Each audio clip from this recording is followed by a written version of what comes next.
네, 반갑습니다. 8월 30일 금요일 아침 시황입니다. 자, 8월의 마지막 날인데요. 증시가 조금 올랐으면 좋겠습니다. 그죠?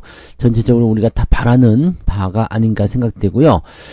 다행히 미국 증시는 GDP 호재를 통해서 조금 올라오는 모습이 있었습니다. 다우지수가 0.59 플러스 상승 마감했습니다. 0.59? 5959 올랐죠요. 네.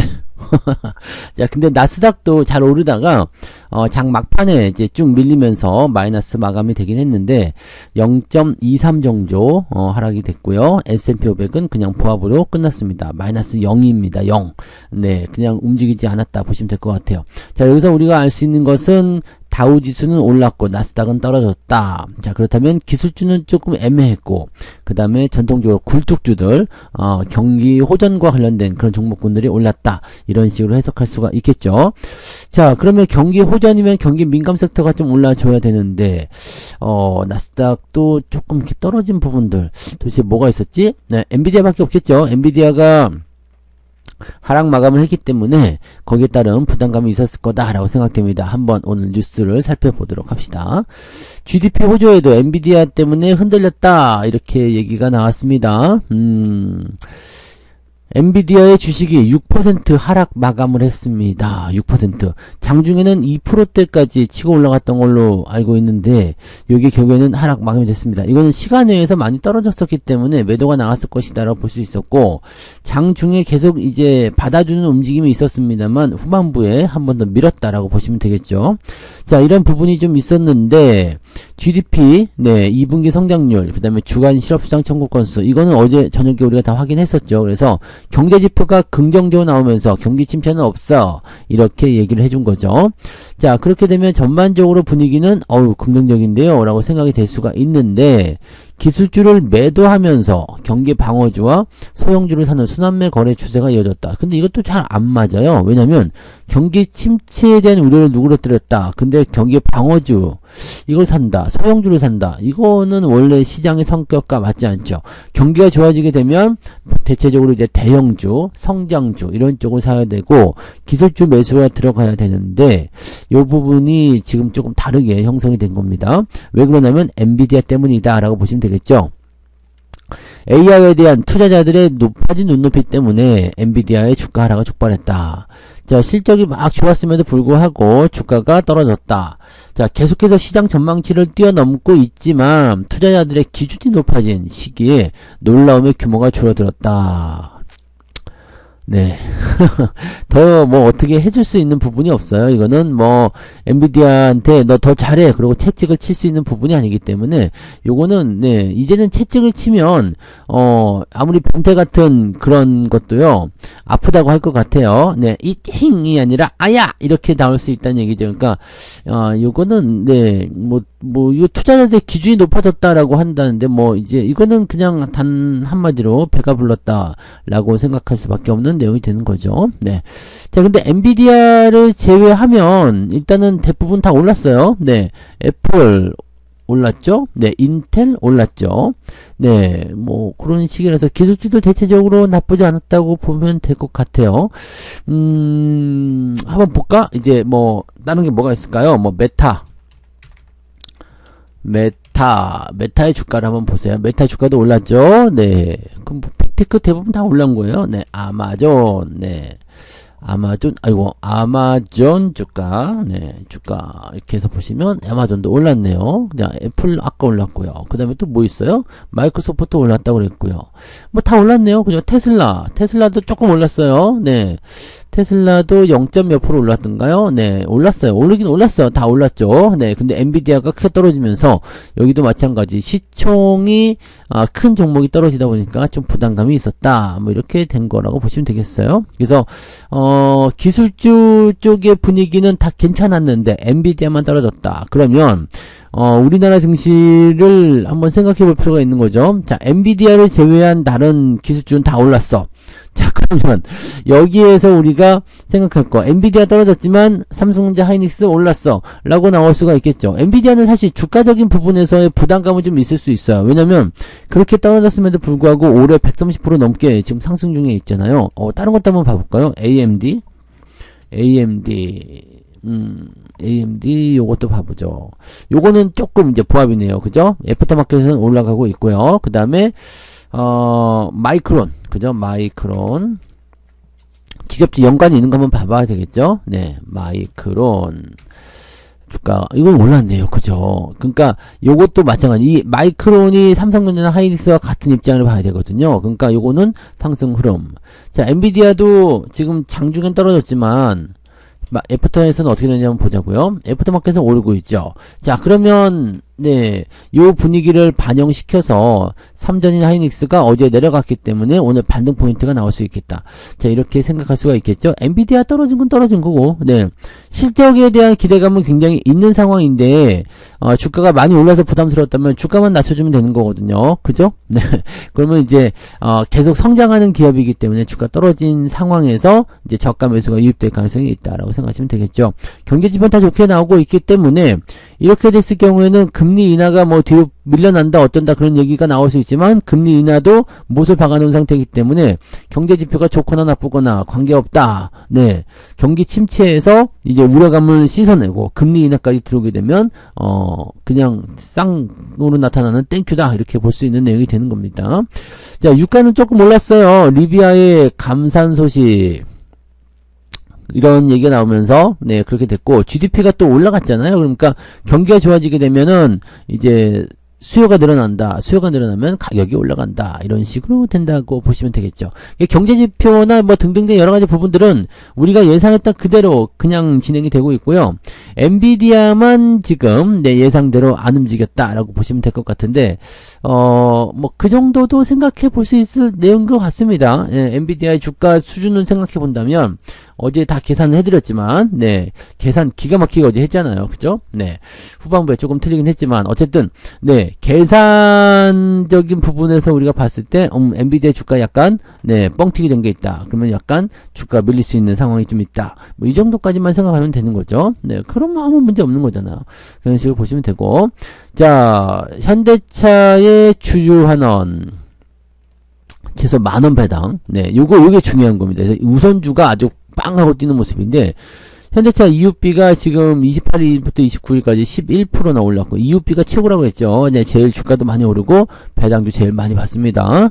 자, 그래서 EUB를 우리가 공략이 들어간 상태고 여기 이제 수익률이 무지막지하게 올라와 있는 상태입니다.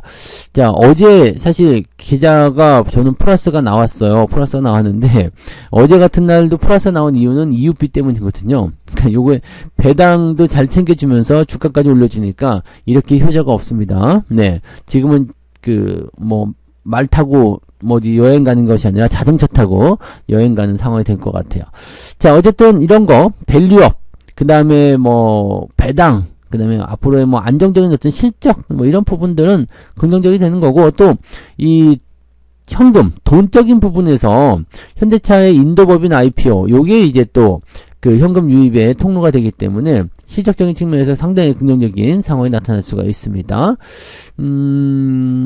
지금은 이제 현대차와 보통주와 우선주 간의 그 괴리율이 27, 30% 정도 수준이다. 지금 적당한 것 같은데, 네.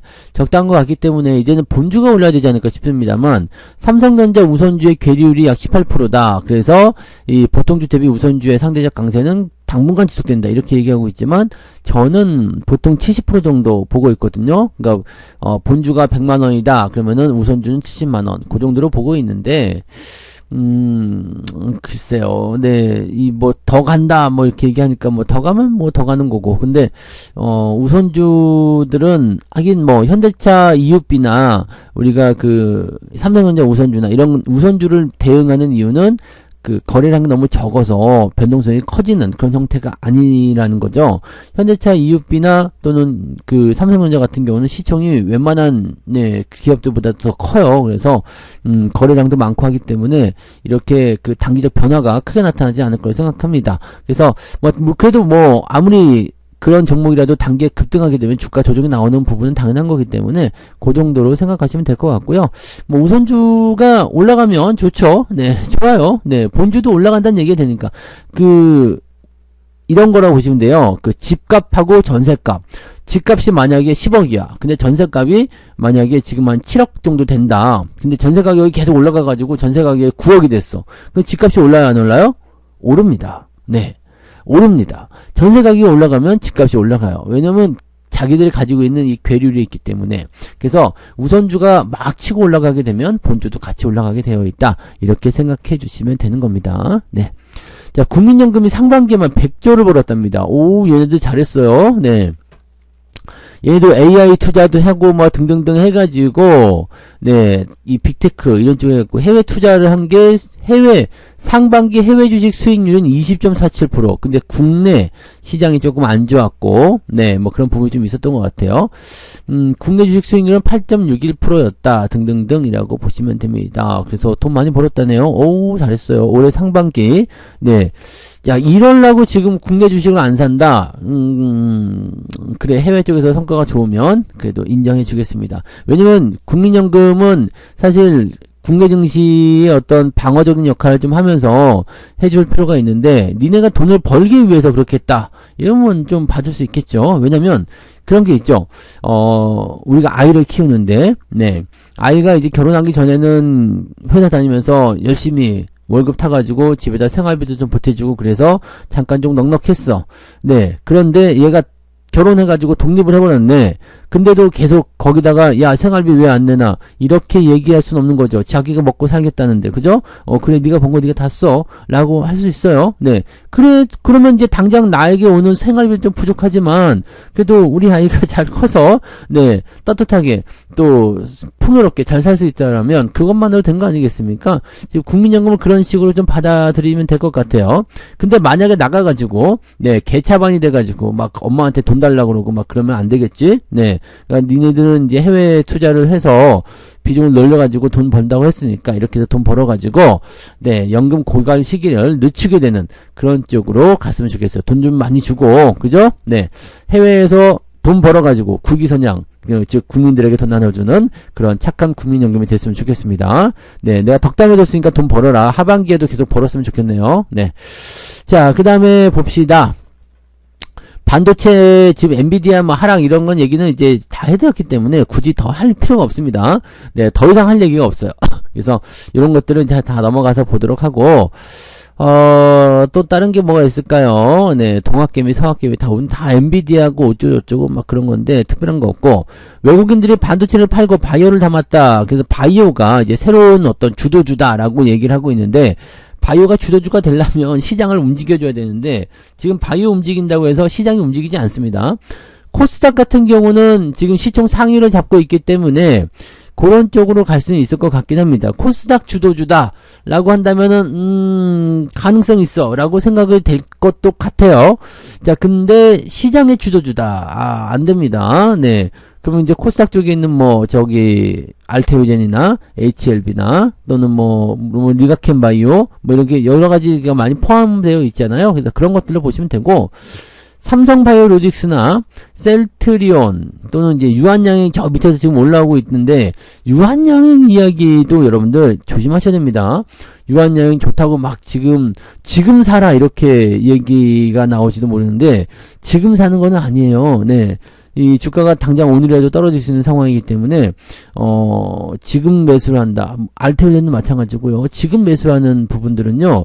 여러분들이 반드시 주의를 좀 해주셔야 될 겁니다. 그래서 이 바이오에 대한 부분들을 더 끌고 가도 괜찮을까요? 라고 생각하는 부분들은 이미 수익이 발생했거나 뭐 이제 이 단기적 변동성에 대해서 크게 영향을 받지 않는 그런 정도의 투자가 되시는 분들은 상관이 없겠습니다만은 그냥 올라가는 거 보고 이제 외국인들이 사니까 막 해서 들어간다. 절대 그렇지 않습니다. 이 AI 반도체 같은 경우도 마찬가지였죠. 그 하이닉스 뭐 25만원 그 다음에 그 삼성전자도 네 8만원대 네 뭐 이렇게 넘어갔을 때 잘 생각해 보세요. 네, 그때 매수하지 말라고 했잖아요. 왜냐면 그때도 사람들이 몰리면서 네 주가를 끌어올리면서 부담감을 만들었거든요. 그럼 조정이 나오게 되어 있어요. 그러니까 돌고 도는 부분들이기 때문에 주가가 많이 올랐다, 주목을 받기 시작했다, 뭐다 그러면은 그때부터는 조심하셔야 되는 거죠. 네, 자 그리고 사실 뭐 바이오 쪽에 대한 부분들은 이제 제약주들은 제가 그래도 어느 정도 생각은 하거든요. 왜냐면 실적에 대한 부분들이 뭔가 받침이 되고 생각할 수 있기 때문에. 근데 바이오들은 이런 거 신약이 나올 것이다. 뭐 그렇다. 이렇게 되면 이게 많이 커질 것이다. 이런 것들로 해서 기대감으로 올라가거든요.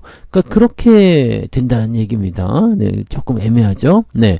그다음에 삼성바이오로직스 같은 경우도 지금 시총이 가장 큰 상황이긴 한데 요거가 지금 반도체나 자동차 쪽으로는 좀 조금 들어간 것 같긴 하더라고요. 반도체에서 나온 물량들이 지금 배터리라든지 이런 쪽으로 들어가고 있다. 자, 그러면 지금 외국인들이 배터리도 많이 샀는데 배터리도 다시 주도주가 되느냐 이렇게 생각하기는 애매하잖아요. 그죠? 네, 그래서 바이오는 조금 더 많은 그런 움직임들이 있어야 돼요. 그래서 주도주가 되려면 시간이 더 많이 필요합니다.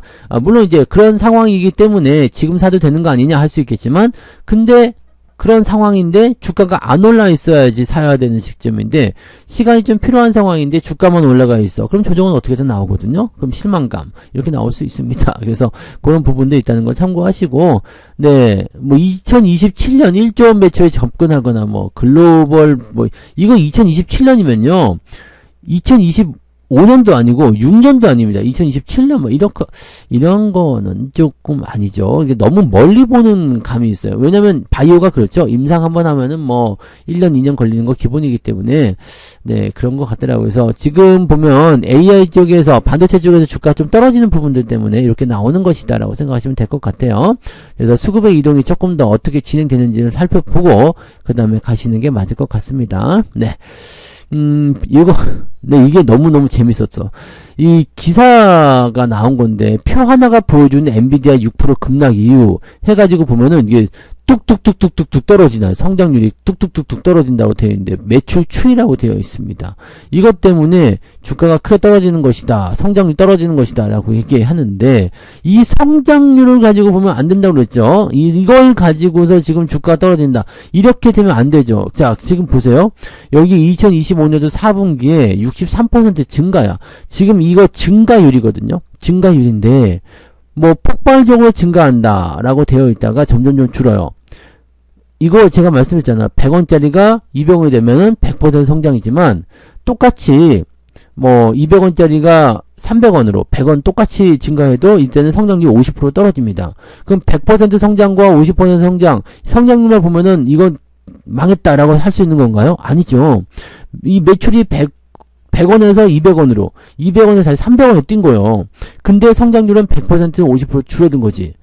자, 그럼 매출이 100원에서 300원으로 뛰었는데 성장률이 50% 줄었다고 해가지고 이게 지금 나쁜 소식이냐? 아니란 이야기죠. 이 성장률이 마이너스로 떨어져야지 더 이상 성장하지 않는다. 자, 근데 여기서 우리가 볼 것은 참고해야 될 수 있는 사항은 뭐냐면 성장률이 점점 줄어든다. 이걸 가지고 볼 게 아니라 실적의 피크치가 언제쯤 나타나느냐를 가지고 봐야 됩니다. 즉 그렇게 된다면 성장률이 아주 뭐 10% 미만으로 떨어진다거나 뭐 마이너스가 나온다든지 이런 식으로 나와야 되거든요.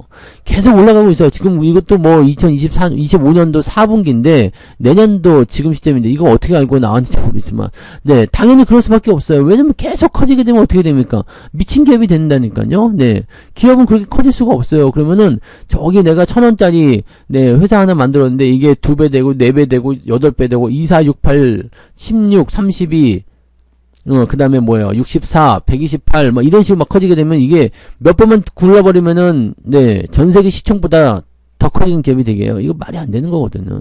이걸 가지고서 뭐 주가 떨어진 이유를 찾았다. 네. 아, 진짜 네. 아무 생각이 없는 건가? 네. 하여튼 뭐 이런 식으로 뉴스가 이거는 네, 이렇게 기사가 나오니까 마음에 안 드는 거야. 말이 안 되는 거야. 그러니까 이런 식으로 보시면 되고, 이 투자자들은 이 증가폭에 대한 부분들이 계속 증가하기를 바라면서 눈높이를 키웠다. 이렇게 생각할 수 있겠습니다만, 이건 어이없는 이야기다. 이 그래프가 엔비디아의 주가를 만들면 안 된다는 거죠. 이거 자체를 생각하지 못하고 투자하면 안 되는 거죠. 네. 그렇게 보시면 되는 거고요. 자, 뉴스거리는 전부 다 엔비디아네요. 엔비디아. 네. 제약바이오가 시장을 장악했다. 이런 얘기, 네, 조금 있는데, 제가 방금 전에 말씀드렸지만, 네. 제약바이오는 일시적인 자금의 유입일 수 있어요. 왜냐면, 네, 이 실적이 따라가지 않거나 또는 뭐 그 크게 변화가 없잖아요. 유한양행 같은 경우는 굉장히 좋은 호재를 통해서 주가가 올라갔지만 그것도 이미 이제 다 주가에 반영된 것 같아 보여요. 그래서 조금씩 이제 변화가 나타나고 있기 때문에 당장 오늘 내려가게 된다면 차익 실현이 들어가야 되는 입장이라서 매수를 계속 들어가시면 안 될 것 같아요. 그래서 그 부분 보시고 만약에 오늘 반도체나 이런 것들이 치고 올라가는 모습이 나타나게 되면 걔네들 떨어질 수밖에 없어요. 그러니까 그런 부분들. 그래서 항상 단기적으로 올라간 종목들 또 주변에 사라는 얘기가 많이 들리게 되면 조심해야 된다는 걸 꼭 명심하시기 바랍니다. 너도 AI 반도체 막 사라고 그러지 않았냐? 나는 고점에 사는 얘기 한 적이 없습니다. 떨어지면 사라고 그랬지 올라갔을 때는 사지 말라고 했죠. 네, 이 부분들을 여러분들이 잘 기억하시란 말이에요. 올라갔을 때 사라고 그러는 거 이상한 거예요. 떨어진 다음에 사는 거는 맞는 거지만 지금처럼 막 치고 올라가는데 지금 삽시다 이런 식으로 얘기하는 거는 네, 엿먹어라 이런 얘기랑 똑같은 겁니다. 네, 그래서 그런 쪽으로 보시면 되고요. 엔비디아의 폭락한 한국 반도체 새로운 기회일 수도 있다. 네, 그거는 가봐야지 하는 거고. 네, 아무튼 네, 그렇게 보시면 되고 전선 전력주 다 엔비디아. 아우 지겨워 이제 엔비디아 지겹죠. 네, 그러든가 말든가. 네. 일단 우리 주가만 올려주세요 라고 보시면 되고 자 AI 쪽에 대한 투자는 애플 뭐 이런 쪽 엔비디아도 그렇고요 다 이제 저거 한다라고 되어 있습니다. 네, 뭐 그런 쪽이고요 특이사항은 없네요. 그죠? 네, 특별한 거 이제 별로 없고 대체적으로 이제 그 기업들의 그 기술주들의 움직임들이 좋았다라는 것만 우리가 좀 기억하시면 될 것 같아요. 자, 그 다음에 제약바이오 신고가 랠리 B2도 몰렸다. 이거 조심하셔야 됩니다. 네, 그 반도체 올라갈 때 비슷한 뉴스들 많이 나왔거든요. 비슷한 상황이라고 좀 보시면 될 것 같아요. 그래서 그 정도 우리가 참고하시면 되고 올라가는 거는 무조건 네, 안 돼! 라고 얘기하는 게 아니에요. 네. 지금 저런 식으로 단기적 급등은 어떻게든 조정을 만들게 됩니다. 그래서, 네. 무조건 장밋빛 전망만 보고, 네. 아니면 지금 현재 주가 상황만 보고 들어갔다가는, 네. 고점에서 물릴 수가 있어요. 항상 조심하시기 바라고. 근데 제약바이오는 약간 논외적인 부분이 있어요. 많이 올랐다 싶긴 한데, 이게 미쳐버리는 수급이 들어오게 되면은, 많이 올랐다가 말든가 모르겠고, 막 올라가요. 그리고 나서 막판에 한번 때리는데, 진짜 무섭게 들어오게 되는 거죠. 그래서, 요거, 그런 거 같은 경우는 사실 약간 급등 테마주 이런 식의 흐름이라서 저는 제약바이오는 분석하지 않습니다. 제약주들은 좀 다루는 경우가 있죠. 그래서 유한양행은 뭐 올해 1월이었던가요? 2월이었던가요? 그때 이제 특강 통해서 우리가 매수도 해보긴 했었는데 지금 시점이라면 저는 이제 매도 의견을 좀 드리는 입장이니까 갖고 계신 분들 참고하시면 되겠지만 자, 이 제약 같은 경우는 실체가 있어서 실적이 조금 발생하는 부분 좀 있어요. 근데 바이오는 적자 기업이 투성입니다. 알테오젠 지금 적자잖아요. 네, 그죠? 네, HLB 적자잖아요. 네, 물론 장기 성장성이 뭐 또 있다라고 하지만 그 장기 성장성, 실적 증가세 이런 부분에 비해서 주가가 많이 올라온 건 어떡할 거냐 이거지. 그러니까 그런 것들이 지금 시총 상위에 들어가 있다는 것이 저는 약간 이해가 안 돼요. 네, 그러면 그것을 그렇게 올려준 것은 무엇이냐? 네, 뭐 임상 간다, 앞으로 시장 나온다 이런 것들에 대한 기대감이란 말이죠. 그러니까 저는 그 물론 주식이 꿈을 먹고 사는 기업을 하지만 바이오는 상당히 더 심한 것 같다 생각되고 그런 거에 저렇게 빚을 내 가지고 들어오는 B2가 들어와서 주가가 단기적으로 급등했다. 얼마나 좋은 먹일 겁니까? 그래서 한 방 갖다 때려버리면 주가 뚝 떨어지면서 반대매매 우수수 나오죠. 네, 그런 상황인데 벌어질 수 있다는 얘기입니다. 그래서 바이오 같은 경우는 상승 초기에 그냥 용감하게 들어가야 돼. 그때 또 겁나서 못 들어가잖아. 용감하게 들어가서 수익을 내야지. 그렇지 않으면은 끝물에 네. 매수가 들어간다. 다 알려진 상황에서 매수가 들어간다. 결코 좋은 일이 생길 수가 없다는 것만 기억하시면 되겠습니다. 아시겠죠? 네. 그래서 오늘은 여기까지 이야기 드리면 될 것 같네요. 자, 오늘은 일단, 네.